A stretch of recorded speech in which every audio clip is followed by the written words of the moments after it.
What's up, y'all? BDUBTheAnimeMaster is back. Today we're going to be talking about the Yashahime Princess Half Demon English Dub First Impressions review.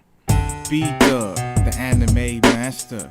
B-Dub, the anime master. B-Dub, the anime master. B-Dub, the anime master. Dragon Ball Z, the anime master. Here we go, the anime master. Dragon Ball Z, the anime master. Here we go, the anime master. Now, first off, we're going to talk about the brand new characters. Now, I watched the first episode. It was pretty good, pretty decent. Inuyasha is a classic anime, in my opinion, the original series and the final act. And they're both pretty good anime and a pretty good manga series.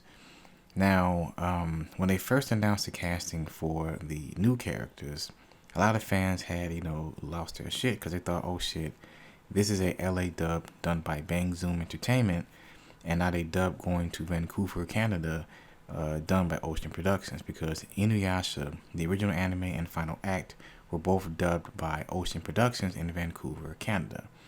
So as far as the main cast, we have Towa Igarashi, played by Erica Mendez, and she did a good job playing the character. I feel like the voice fits the character a lot.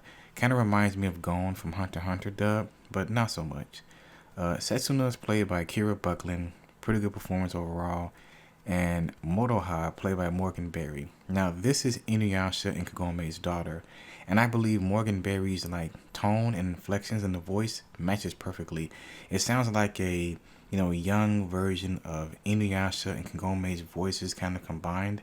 Kind of has that punk attitude that Inuyasha has, and a little bit of that feminine tone of Kagome. I think it's a perfect voice for the character overall. It's a good performance by Morgan Berry.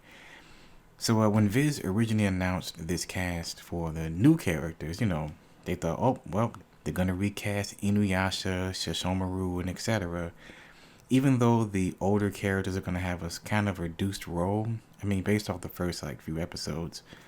But that is not the case. Viz Media and, Bang Zoom actually went out their way to get most of the Vancouver cast for the older characters. I'm actually unbelievably shocked that they did that, because it's been a while since they've done something like this, and I guess remote dubbing is such a a new thing now. If you don't know what remote dubbing is, it's dubbing being done in various territories, a mixture of let's say Funimation talent and then LA talent and then maybe some New York talent, stuff like that, dubs that are done remotely from different studios.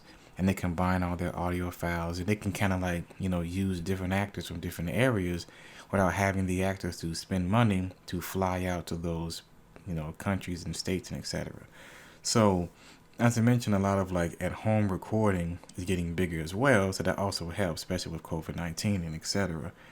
So I'm actually surprised that Viz Media went out of their way, with Bang Zoom, to grab all these actors. As far as the old Vancouver cast, they brought back Richard Ian Cox as Inuyasha. Kagome is played by her second actress, Kira Tozer. The original actress retired, Monica Story. She didn't come back for final act, and obviously she wasn't going to come back for this. Sesshomaru is now being played by David Kaye, his original dub voice actor, because he had a recast in Inuyasha the Final Act. He was played by Michael Dangerfield, who did a pretty decent job. But to have David Kaye back is fucking awesome. Shippo is played by Jillian Michaels. Songo was voiced by Kelly Sheridan. Moroku voiced by Kirby Morrow.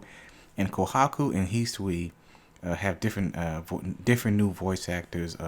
Alex Lee and Alan Lee. Anyway, hearing the old cast again was great in the first episode. I thought everybody went back into their roles pretty decently. The only one that sounded kind of rough was Kirby Morrow's Moroku. He sounded a bit rough, a lot older. And that makes sense because Inuyasha, the final act, was dubbed 10 years ago. So he was the only one that sounded kind of off. He sounded the same, but a little bit rougher and gruffer. Maybe he started to smoke or something, I don't know. But it's glad to have him back and everybody else. Like I said, even for these small roles, I am still stunned that Viz Media and Bang Zoom did this. I thought they was going to recast everybody. So hats off to them. Overall, it was a pretty decent first episode and a pretty decent dub episode. I look forward to more. So yeah, I give it a far as a rating, I'd probably give it like an 8 out of 10. Not bad, pretty good. And as far as the series itself, it's pretty interesting. I might do more in-depth reviews, but I just wanted to give my first impressions on the dub. Anyway, let me know your thoughts in the comment section below. What are your thoughts on the Inuyasha, spin-off series, Yashahime Princess Half Demon English Dub Episode 1? I'm BDUBTheAnimeMaster. Check out my Facebook fan page. Leave a like for the Facebook fan page and leave a like for this video as well. Also, follow me on Twitter. Links are in the description. Also, if you're new to the channel, subscribe for more BDub content and hit that bell notification to be updated anything upcoming brand new anime video game related from BDub, the Anime Master. Also, let me know if you want me to do like weekly reviews on Yashahime's dub version, and I'll try to see if I can do that at least every Friday because the dub version comes out every Friday. So anyway, I'm BDub, the Anime Master. Peace.